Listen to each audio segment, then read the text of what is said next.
Chers téléspectateurs d'Intube Média TV, bonjour et bienvenue dans votre émission Carrefour des jeunes, une émission 100% jeune présentée par des jeunes et pour vous les jeunes. Je ne suis pas seule sur ce plateau, je suis en compagnie de Sadami Sao. Sadami, bonjour. Bonjour Mame Yacine, bonjour à mon collègue aussi. Et je suis aussi en compagnie de Mamadou Guissé. Mamadou, bonjour. Bonjour Mame Yacine et bonjour à nos chers téléspectateurs qui nous suivent à travers TV. Alors, dans cette émission, vous aurez deux grandes parties. Dans la première partie de cette émission, nous allons parler de ce qu'on appelle les réseaux sociaux. Les réseaux sociaux sont devenus nocifs pour la jeunesse d'aujourd'hui, sans même savoir ce que c'est qu'un réseau social. Les jeunes en abusent. Et qu'est-ce que c'est qu'un réseau social? Quel est son objectif? À quoi sert-il? Nous allons suivre cet extrait introductif de Monsieur Dian, qui est professeur ici même à l'établissement Intube Afrique, et revenir sur ce plateau.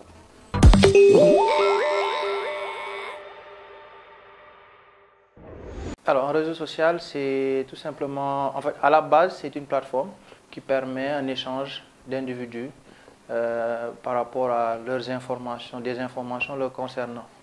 L'utilité de base, c'était cela, c'est-à-dire que des personnes, un cercle d'amis puissent se retrouver, puissent communiquer, puissent discuter entre eux. À la base, c'est ça, c'est un espace où des personnes peuvent interagir, communiquer, discuter et même générer des communautés. L'élément de base déjà d'un réseau social, c'est cela. Un réseau social ne peut pas être public, puisque à la base déjà, vous vous connectez pour retrouver, par exemple, si on prend le cas de Facebook, vous vous connectez sur Facebook pour retrouver vos amis. Donc vous ne pouvez pas essayer de chercher vos amis en privé, donc c'est forcément public. Toutes les informations que vous allez publier sur votre page seront accessibles à vos amis et à leurs amis à eux aussi. Donc aujourd'hui, un réseau social n'est pas du tout privé, il est carrément public. Aujourd'hui, beaucoup de jeunes font des publications à une fréquence vraiment très élevée.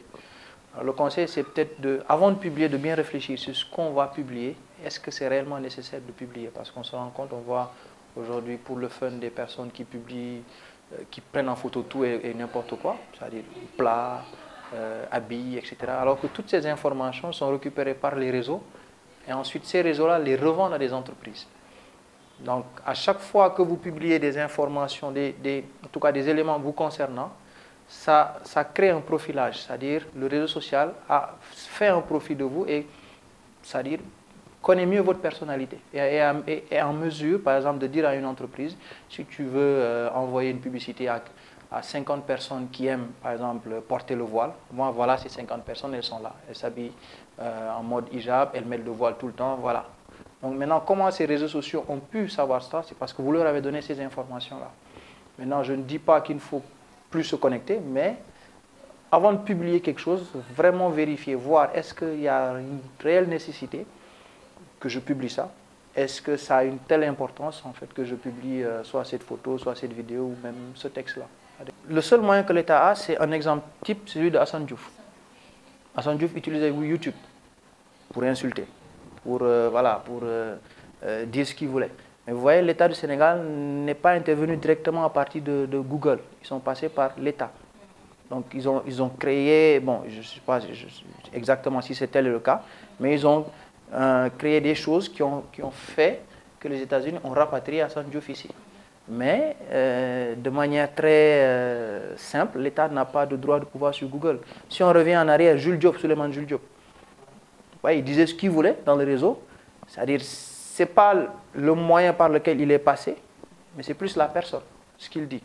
Donc aujourd'hui, l'État, si vous vous mettez sur YouTube à insulter, par exemple, l'État ne va pas passer par YouTube pour vous attraper, mais l'État va utiliser un autre canon, parce que l'État n'a pas les possibilités de dire à YouTube, bloque cela, mais il lui faudra vraiment une bonne raison pour ça, vraiment.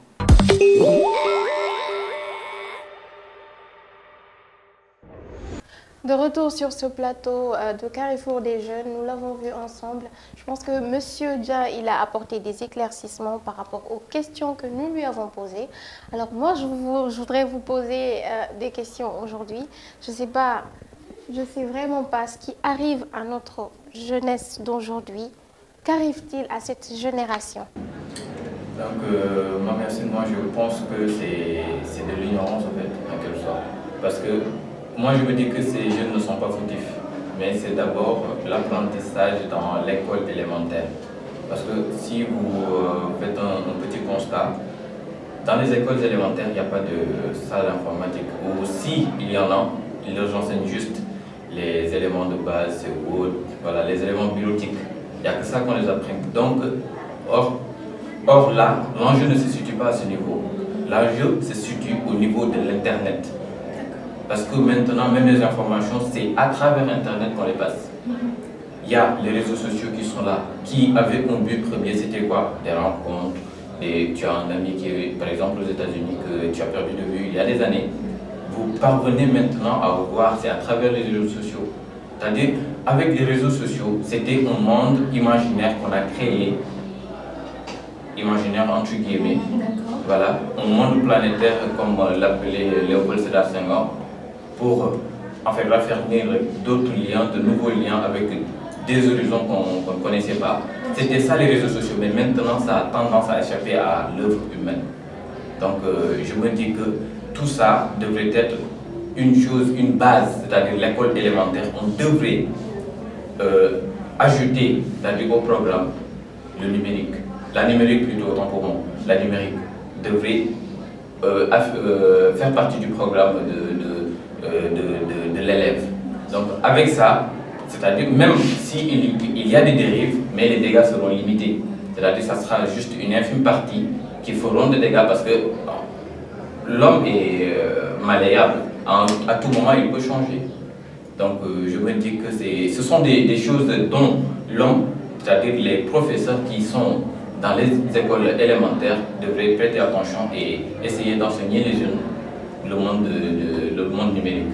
Alors, Salane, quelle réponse pouvez-vous apporter à cette question?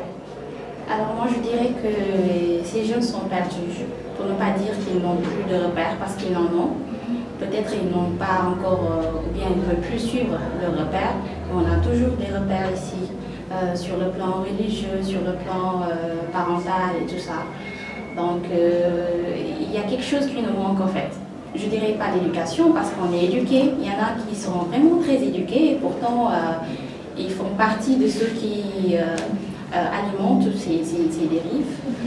Mais la question, il faudrait qu'on l'analyse de manière impartiale, vraiment. Parce que c'est très grave en fait. C'est la panique totale de voir ces jeunes qui participent à ces genres de situations vraiment nuisibles. Et on a un problème de vraiment comprendre ce qui leur arrive. Moi, je dis seulement qu'ils sont perdus. Parce que c'est la seule explication que je peux trouver. Entre les commentaires méchants et les harcèlements sur le net, il y a des filles qui s'adonnent à des pratiques vraiment pas catholiques, si je peux me permettre, voilà, si je peux utiliser cette expression. Et donc, imagine, je poste aujourd'hui un commentaire sur un quelconque personne, sur une tierce personne, un Sénégalais lambda par exemple, hein, et je dis ce que je pense d'elle. Et en retour, il y a ces personnes qui viennent pour faire des commentaires vraiment blessants à mon égard. Je pense qu'il faut vraiment que l'on revoie ce que nous faisons sur le net. En fait, c'est comme disait Mamadou tout à l'heure, des ignorants. Des ignorants qui veulent se faire voir, se faire connaître. En fait, eux, ils utilisent le réseau social comme une scène où la projection est vraiment très lumineuse. Alors, ils pensent que voilà, moi, il faut que je sois très célèbre du jour au lendemain. Donc, à chaque fois qu'ils voient une publication, au lieu de vraiment regarder, est-ce que c'est important, surtout ça, est-ce que c'est important de critiquer, donner mon point de vue, analyser ou peut-être commenter, eux, c'est pas les questions qu'ils vont se poser. Ils vont juste dire, bon, moi, je vais écrire ce que j'ai à dire, et après, voilà, c'est mon idée, c'est ma liberté d'expression, j'ai droit à l'écrire parce que c'est mon compte Facebook, ce qui est très dangereux. Dire que c'est mon compte propre, donc j'ai le droit de dire n'importe quoi. Et ça, c'est aussi la faute aussi des journalistes, parce qu'il y a des journalistes ici qui pensent que voilà, le réseau social est privé. M. Dian l'a noté tout à l'heure, que ce n'est vraiment pas privé. Donc, quand on est sûr, quand on est quand on sait que le réseau social n'est pas privé. On doit se limiter et regarder ce à quoi on doit commenter ou mettre notre nez. Mais pas prendre tout à ta façon. Oui, je pense que ceux qui sont sur les réseaux sociaux pensent que leurs commentaires ne sont pas publics. C'est à vrai dire, parce que moi je viens, je mets mon commentaire, je pense qu'une autre personne ne va pas venir le lire. C'est que c'est insensé. C'est un réseau social quand même, un réseau social. Et il y a aussi une chose, Mambiasine, ils savent très bien, bel et bien que c'est public. Parce que même le privé qu'on appelle, c'est quoi? C'est-à-dire tu fais une limite, que c'est telle personne, c'est Sadani ou c'est Mambiasine qui doit voir ma publication ou qui doit voir mon commentaire. Mais en fait, si... par exemple, Sadani voit le commentaire, il fait un screenshot parce que l'avancée de la technologie est vraiment c'est incroyable. Incroyable. Donc, elle fait un screenshot, capture d'écran. Imagine, elle poste ça plutôt dans son statut WhatsApp. Il y a encore d'autres personnes qui connaissent Sadani qui vont voir ça. Et ces mêmes personnes vont encore faire du screenshot et encore publier ça. C'est comme ça que ça se passe. Ce n'est plus privé. Et on prend un peu l'exemple de Facebook de Mark Zuckerberg. La base de données de Facebook, c'est une forteresse. Il n'y a rien qui se perd. Rien. Il va falloir que les jeunes soient conscients de cela. Rien ne se perd. Du jour au lendemain, tout ça peut refaire surface. C'est-à-dire un fouineur peut venir, aller entrer dans les anciens dossiers et mettre ça comme ça sur la toile. Et après, qu'est-ce que vous allez vous dire? Imaginez qu'aujourd'hui, vous êtes chef d'entreprise. Qu'est-ce que vous voulez conserver? C'est-à-dire votre image, votre notoriété. Et d'un coup, du jour au lendemain, votre image elle est ternie. Oui, voilà, votre sûr. image est ternie. Et maintenant, où est-ce que vous allez rectifier cela? Donc, après, c'est là que commencent les regrets. Si je savais, je n'allais pas poster ceci. Si je savais. Raison pour laquelle je disais au début que tout ça devait être une base dans l'école. Il fallait qu'on mette ça dans le programme. Le jeune aujourd'hui qui a 5 ans, il sait utiliser un smartphone. Bien sûr. Il y a même des jeunes de 12 ans actuellement qui ont des comptes Instagram, Facebook et autres. Au début, c'était pas ça en fait. Moi, j'ai eu mon téléphone à 14 ans, 13 ans, je crois. C'était un téléphone simple, tu ne pouvais même pas surfer. Non. Et si tu avais un smartphone qui pouvait surfer, qu'est-ce que tu allais faire? Tu as des crédits, tu achètes. Et en plus, tu as ton pass internet, oui. Tu télécharges des jeux, ainsi de suite. Mais avec l'avènement de Facebook, parce que c'est la référence en fait, Facebook. Je pense que c'est le premier réseau social, hein, n'est-ce pas? Non, il y avait des réseaux sociaux qui étaient là. Ah oui? Voilà, il y avait des réseaux High Five, 1, 2, 3, Love, ainsi de suite. Tout ça, ce sont des réseaux sociaux. Mais Facebook est venu, Facebook a gagné du terrain. Maintenant, quand on parle de réseaux sociaux, on ne peut pas parler de réseaux sociaux sans pour autant parler de Facebook. Bien sûr. C'est Facebook qui est la cause de tout cela. Oui, oui. Mais je ne suis pas totalement d'accord avec lui du fait qu'il dit qu'on devait nous apprendre ça à bas âge. Parce qu'il y en a il y en a qui sont nés dans la technologie. Hein, c'est comme le journalisme. Vous voyez des journalistes qu'on apprenne l'éthique, la déontologie, mais ils n'en respectent pas. Mais Sadani, moi je te dis, il y a des jeunes qui sont nés avec la technologie. Il y a des jeunes qui sont nés avant ces réseaux sociaux. Mais il va falloir anticiper les choses. Vous voyez que le net gagne du terrain. Pourquoi pas, avec les dérives qui sont dedans, pourquoi pas ne pas anticiper cela, mettre ça dans le programme élémentaire? Oui. Voilà, très bien. Mais les choses, c'est pas, il ne faut pas attendre que ça vienne, pour jouer les policiers après la mort. D'accord, d'accord. Mais moi, je pense qu'à notre époque, l'Internet n'était pas aussi développé que ça. Hein. À notre époque, il y avait Internet, d'accord, mais je sais pas, l'accès n'était pas aussi facile que maintenant. Vous comprenez? C'est qu'actuellement, l'Internet est mis à la disposition de tout un chacun. Tu vas voir même un élève qui ne va pas à l'école pendant 5 jours. Il trouve son programme de géographie sur le net, sur YouTube, et il apprend ces choses-là. D'accord? D'une part, c'est avantageux, d'une part. Mais d'une autre part, on en abuse. Tu comprends un peu? Donc du coup, il y a aussi il y a un aspect sur lequel nous devons nous focaliser, surtout nous jeunes. C'est les messages colériques que nous faisons passer sur le net. Les harcèlements, les menaces. Non, les messages colériques. Si je dis des messages colériques, une tierce personne peut publier sa photo et une autre personne est là parce qu'elle est jalouse. Je ne sais pas si c'est de la jalousie ou je ne sais pas, mais si je peux le dire comme ça, elle vient, elle dit « Regarde comment tu es habillée ».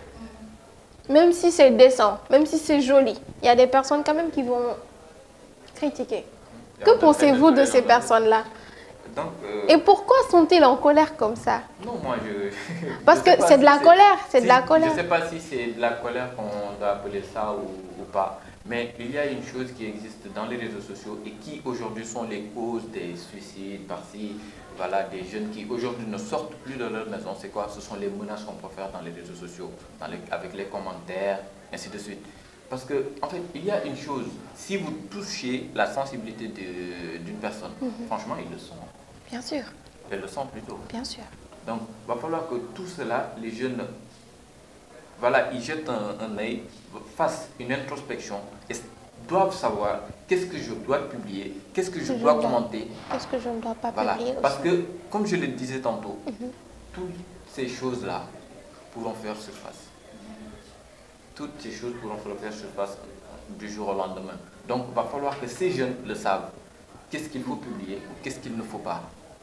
Donc, si aujourd'hui ces jeunes-là ont cette mentalité, je crois que les dégâts seront limités.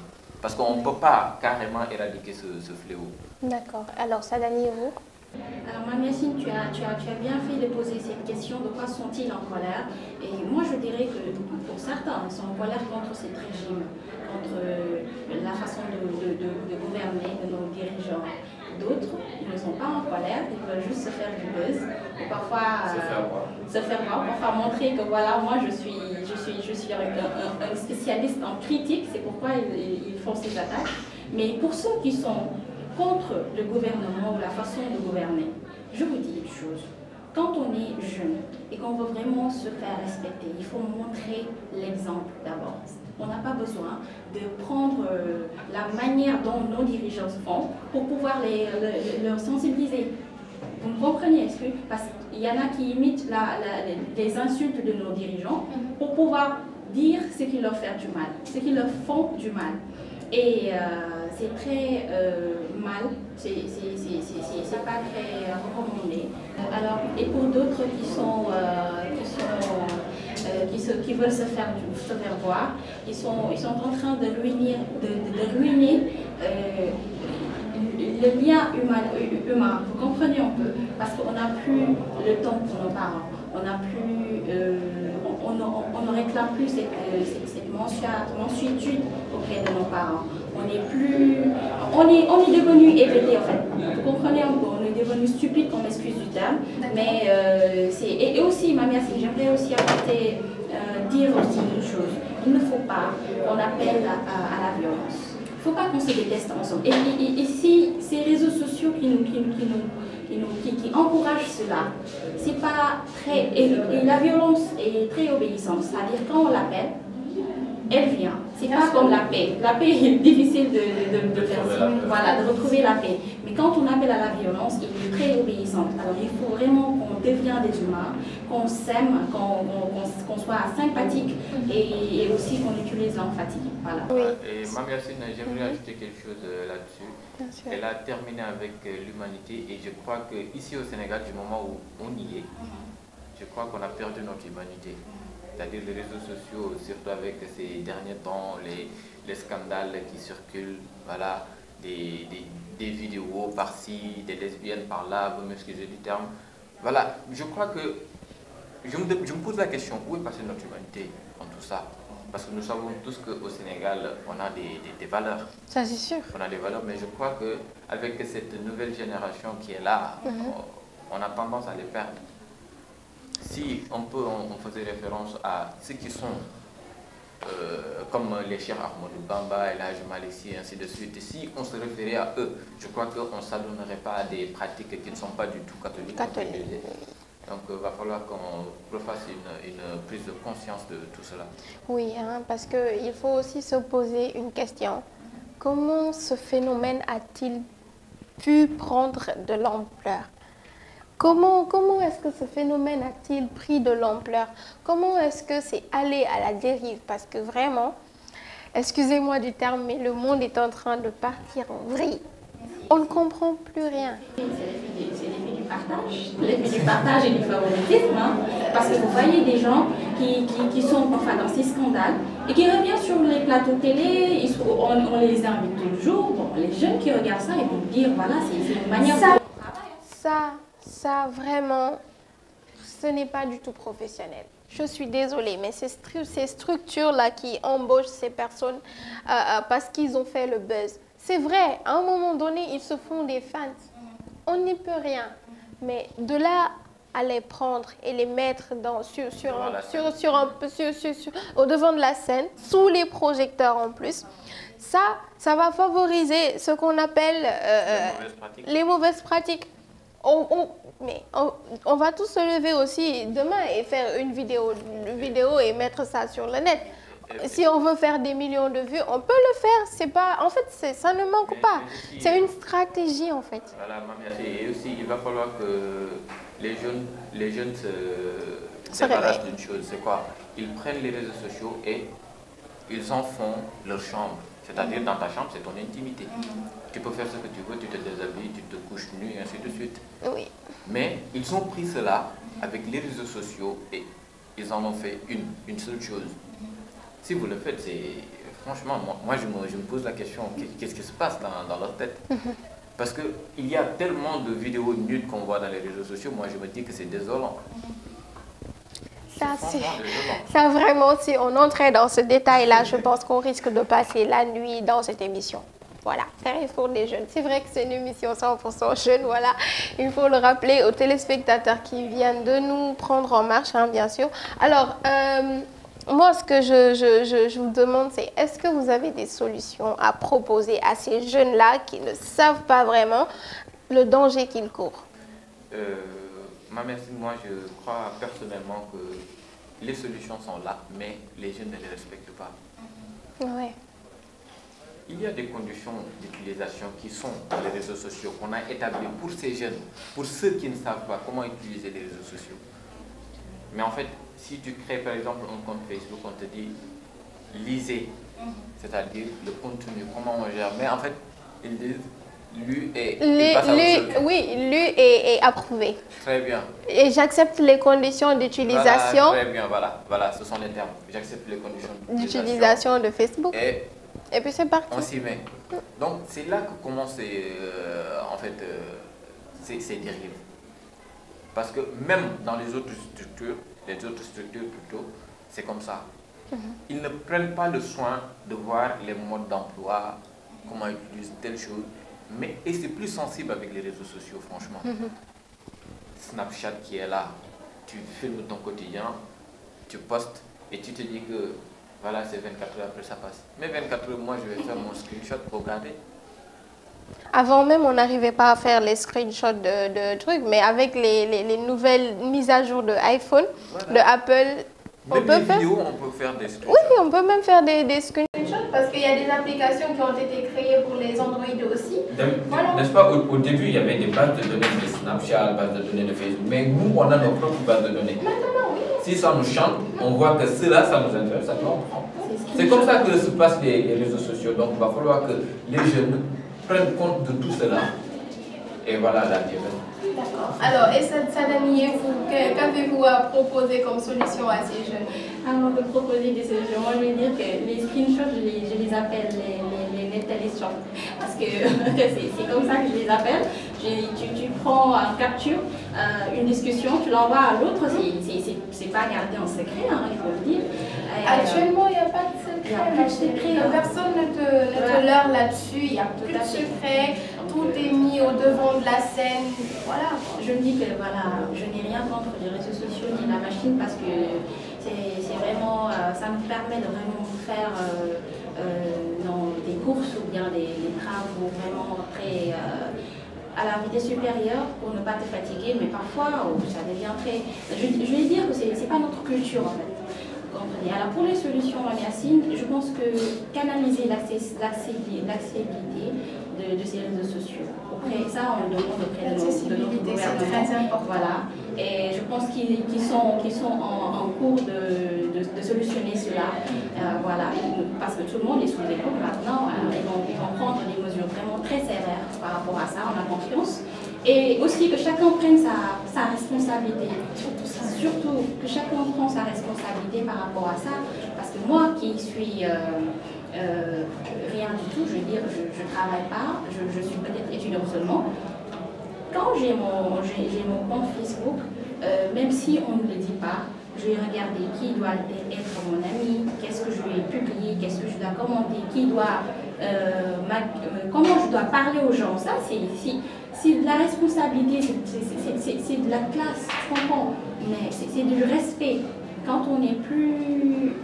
On devient, voilà, on se dit je m'en fous, le je m'en foutisme, c'est ce qui arrive, c'est très désolant, c'est très... Moi, je suis voilà, il y a aussi un conseil que j'aimerais lancer à ces jeunes ignorants, entre guillemets, qu'il va falloir qu'ils sachent que les réseaux sociaux et les smartphones, c'est-à-dire les nouveaux téléphones aujourd'hui qui ont accès à Internet, ensemble constituent le sarcophage de l'âme. Donc il va falloir que ces jeunes sachent qu'est-ce qu'il faut publier, qu'est-ce qu'il ne faut pas. Parce que c'est là où se trouve son avenir. D'accord. Alors à partir de tes propos, je vais finir par cette affirmation de Jean-Pierre Yoma qui dit « Soignons nos publications. Le branding, c'est-à-dire l'image est important. Une simple ou un simple post peut tout chambouler, bien sûr. Donc à ceux qui mettent du n'importe quoi sur les réseaux sociaux, faites très attention. Ça c'est Jean-Pierre Yoma qui le dit, c'est un spécialiste en communication et un blogueur digital aussi, voilà. Donc s'il vous plaît, faites attention à ces réseaux sociaux. Les réseaux sociaux peuvent être très très dangereux. Donc méfiez-vous des réseaux sociaux, ça c'est ce que je peux vous dire en tant que sœur, en tant que voilà, en tant que jeune comme vous, voilà. Alors nous allons faire une pause musicale. Je vous propose le titre de OMG, le titre c'est Koti Koti. Je sais pas si vous aimez le son, mais j'adore. Moi, elle est très fashion et puis très culturelle. Oui, elle est très culturelle aussi, surtout ça. Avec la complicité de la régie, bien sûr.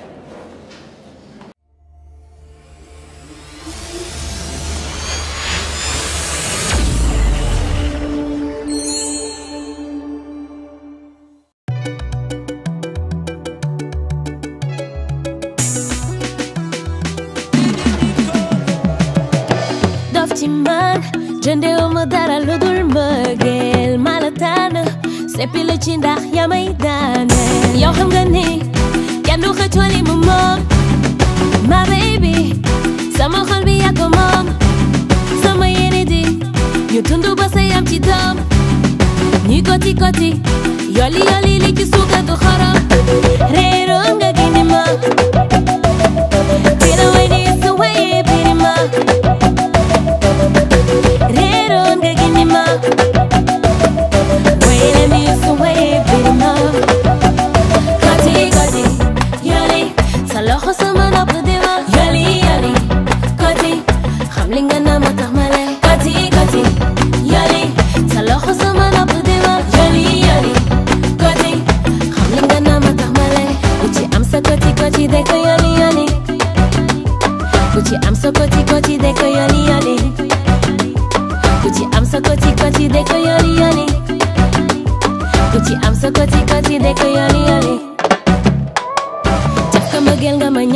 sama xol bi nga këf ma ma sonal seytaane yi nañu musal yaay sama messi dama bëgg nga may tal di la xalaatire fekk nga ma ne ñi naan damay jële nañ ma cappe doy nga xarit doy nga àndandoo bu ma ñëpp bàyyee naa la dese mag yow ci xale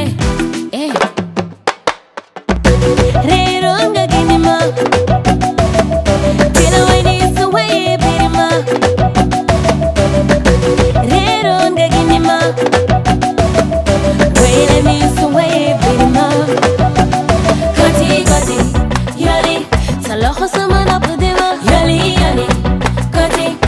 Hamlinga na matamale Kati kati Yali Saloho sama na pudema Yali yali Kati Hamlinga na matamale Uchi amsa koti koti deko yali yali Uchi amsa koti koti deko yali yali Uchi amsa koti koti deko yali yali Uchi amsa koti koti deko yali yali Eh, lu dageneer Lu dageneer Eh, lu dageneer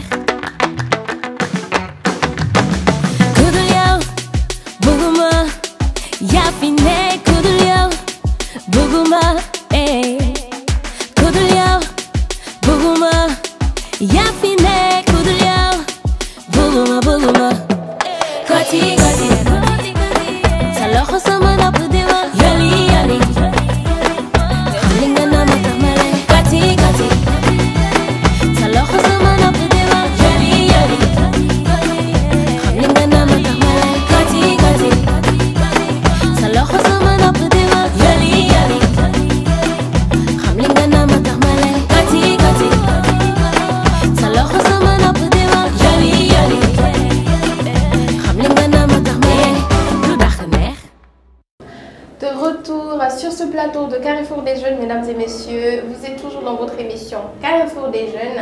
Et je suis en compagnie de Sadani et Momodou Bissé, comme dans la première partie. Voilà. Et cette fois-ci, on va passer à la présentation des rubriques.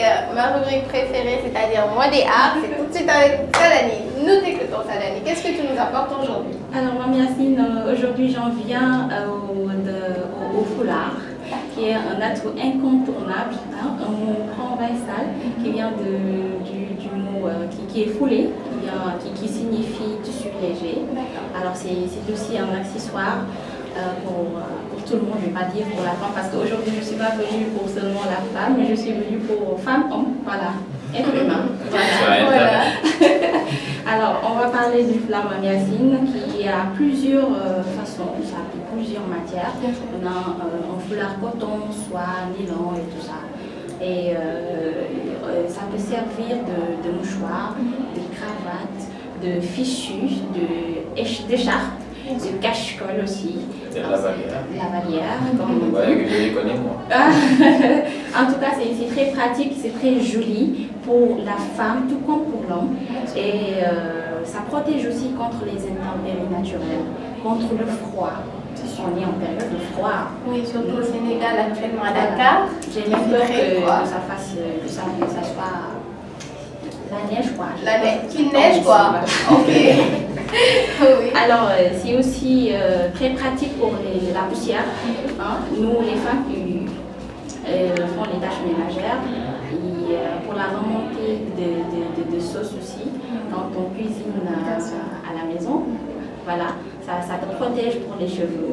Et on l'utilise en été comme on prétend. Et aussi, l'homme aussi peut l'utiliser. Les garçons peuvent l'utiliser souvent déjà en période de froid. Surtout moi, je l'adore en période de froid. Oui, et il faut noter aussi que le foulard n'a pas de saison. N'a pas de saison et tu peux trouver n'importe quelle couleur, que ce soit mauve. Moi j'adore. C'est toujours tendance, les foulards sont toujours tendance, oui. Que ça soit n'importe quelle couleur.